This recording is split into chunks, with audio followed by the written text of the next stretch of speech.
Let me set the stage for you. It's January 18th, about 11:30 p.m. Naomi's tucked away asleep, and I'm working long into the night on a new video. 1 a.m. rolls around, January 19th. As I finish up writing the script. Satisfied with myself, I decide to goof off a bit on social media. And that's when I see the trending hashtag release the memo on Twitter. Somebody on Skype even said that it was getting about 30 tweets a second. Well, I guess my other video is going on the back burner. What's all this about? Let's ask Steve King, representing the 4th District of Iowa in Congress. I have read the memo. The sickening reality has set in. I no longer hold out hope that there's an innocent explanation for the information the public has seen. I have long said it is worse than Watergate. It was hashtag never Trump and hashtag always Hillary. Hashtag release the memo. Here's Representative Jim Jordan. The American people should be able to read what I did in that briefing room. It's time to release the memo. Representative Lee Zeldin. The American public deserves the truth. We should not hide the truth from them. They've waited too long. Do not pull a wool over their eyes. Show them the facts. They deserve nothing less. And finally, let's listen to Representative Mark Meadows' words on the subject from his own mouth. Many of you know we have had a Russian narrative that has been going on because of an infamous dossier. And while there's been much reported on it, I can tell you that the Intel Committee has been fast at work, and Chairman Nunes has been doing outstanding work to get to the truth for the American people. Today, I had the opportunity to go into a confidential setting to make sure that what we can do is understand better what actually took place.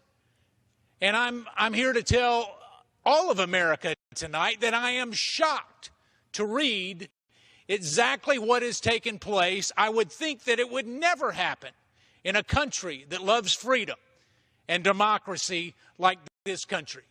It is time that we become transparent in all of this, and I am calling on our leadership to make this available so that all Americans can judge for themselves. Well, holy shit, this sounds like it could be big. Even though we don't necessarily know the contents of this infamous memo just yet, surely the news is reporting on it, right?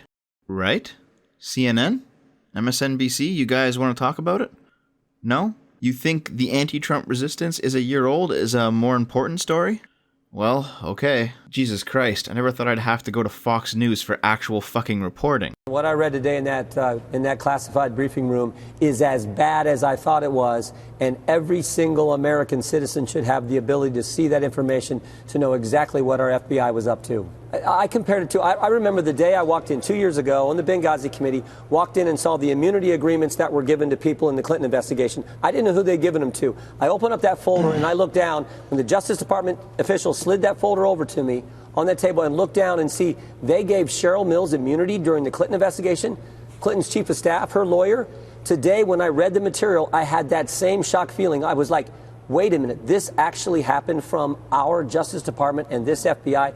That's how serious this is. That's why we're calling on every bit of that information we got to see today to be made public for you to see, for journalists to see, most importantly, for the American people to see. After Jim and Mark Meadows and many others of us reviewed the intelligence information today, it is abundantly clear that the entire Mueller investigation is a lie built on a foundation of corruption. And what is so important is that we get this information into the public square. Yep. The best disinfectant for this corruption is going to be sunshine, and that's why Jim Jordan and I have joined many other members of Congress in calling for this information to be released for the review of all of the American people. And the key reason that all Americans need to see this memo is that it names names. It says who was involved with who, how different actors and characters we've heard about interacted with one another, and that is the type of information that we need all Americans to see immediately. So it sounds like some serious underhanded shit went down during the 2016 presidential election. And really, most of us have already suspected this to be the case for a while now. But if this is actually true and there's actually evidence for it now, it's no wonder that the release the memo hashtag started trending so quickly. Oh, how nice of you to purge the trending list by the next morning, Twitter. Can't let any wrong thing disseminate to the citizens, eh? Oh, you're also going to ban the official Twitter account of the United States House Permanent Select Committee on Intelligence, the section of government that revealed the classified memo to Congress? Yeah, that's a good idea. Plug up that dam with your thumb, Twitter, and it'll all work out. Hillary's still got a path to the White House.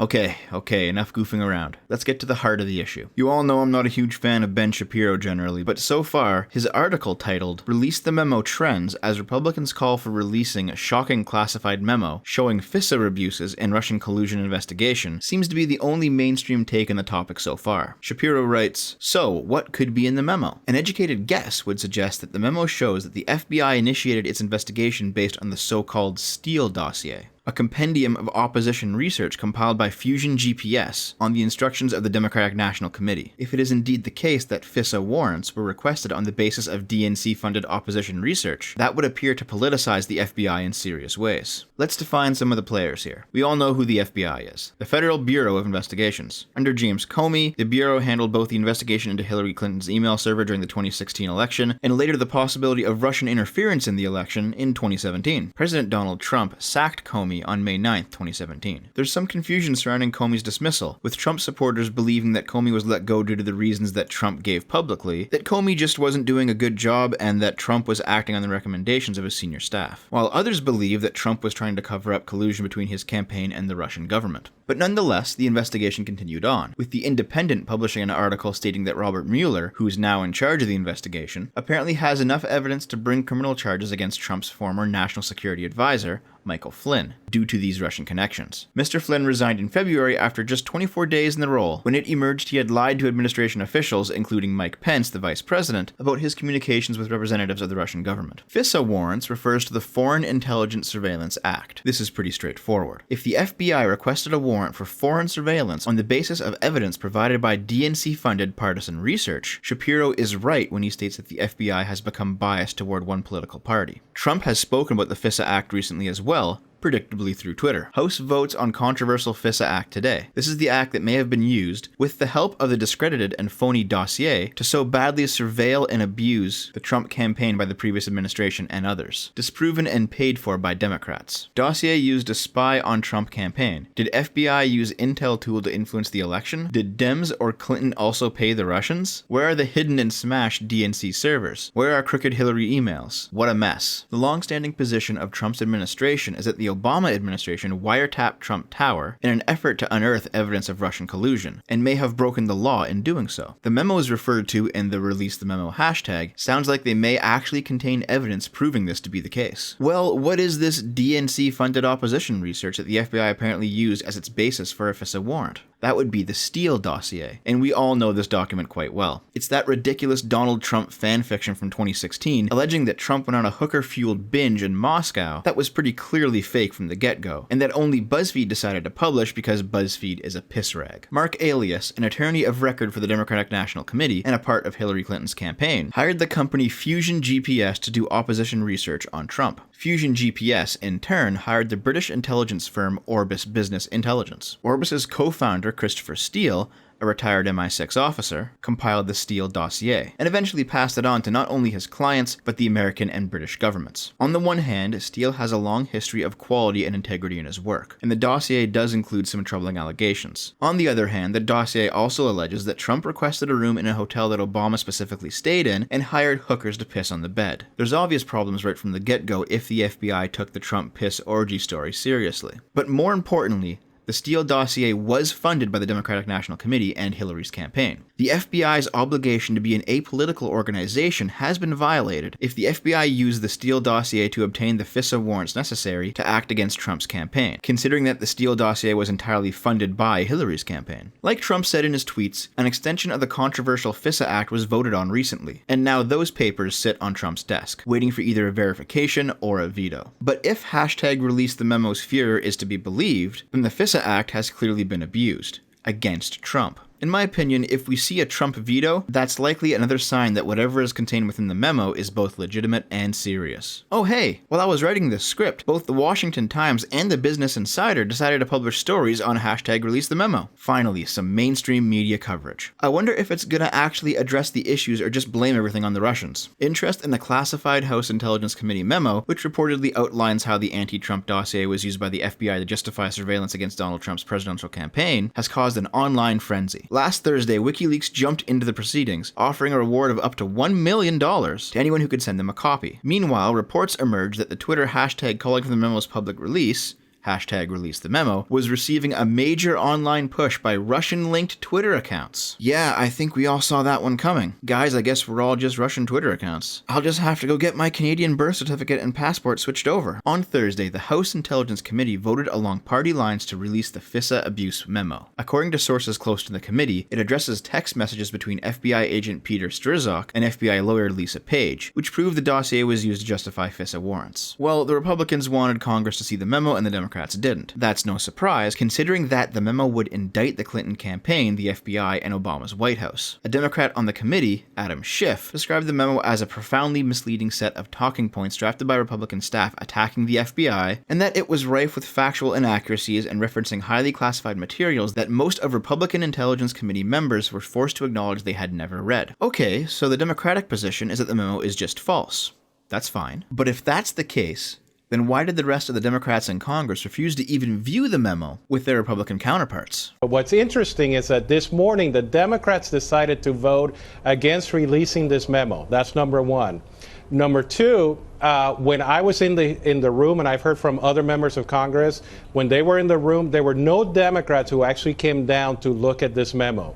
So they were so interested in the Russia collusion story until their Russia collusion story actually started unraveling. So now that we have some information that is being provided to every member of the House, they are unwilling to release it or to even look at it. I mean, if it's fake, there's no harm, right? Come on, I thought you guys cared about Russia. Don't you want to see the evidence? Why hasn't some Democratic small fry in Congress leaked it to CNN yet, like every other scrap of Russia news in the past year? Maybe it's because the memo actually vindicates Trump. Maybe it paints Obama or Hillary in an exceptionally bad light. Those who have seen the memo have said that people may go to jail over this. And if you think it's a bit conspiratorial to link Obama to all of this, let me remind you of this 2014 interview of Democratic Congresswoman Maxine Waters. Made clear to our viewers and listeners is that, look, this is the inauguration represented the beginning of his second term. Yes. But it also represented the countdown of the end of his presidency. That's right. And the reality is, like anything else, you better get what you can while he's there because, look, come 2016,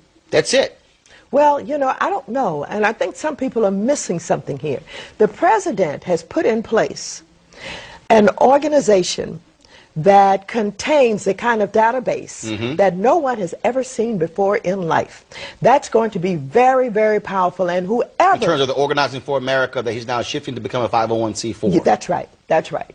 And that database will have information about everything on every individual in ways that it's never been done before, and whoever runs for president on the Democratic ticket have to deal with that. They're going to have to go down with that database and the concerns of those people because they can't get around it. And he's been very smart. I mean, it's very powerful what he's leaving in place.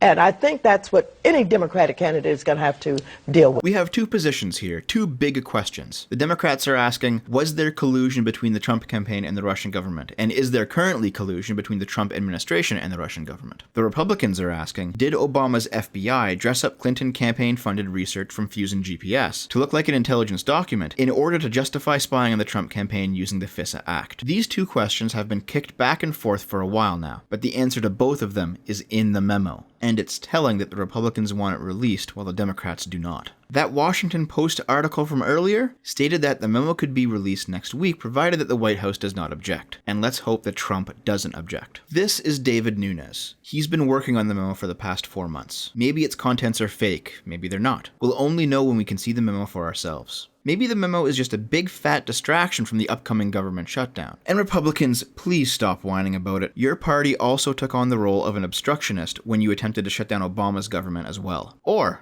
maybe the memo is real, and the Democrats are throwing up as many roadblocks and distractions as they can in order to protect their star players. Hell, maybe the shutdown is a stratagem designed to prevent a congressional vote on the memo's release. I'll leave you with a Hillary Clinton quote directed to Donna Brazile. If that fucking bastard wins, we all hang from nooses. Lauer's finished, and if I lose, it's on all your heads for screwing up.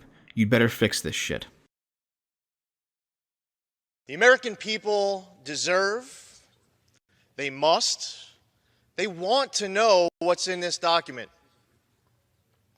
Release the memo. Release the memo and all of the related material sourced in the memo. Release the file. And there's no concern, there should not be for compromising any good sources and methods. By releasing the memo and releasing the file, what it would reveal is the Fed's reliance on bad sources and methods.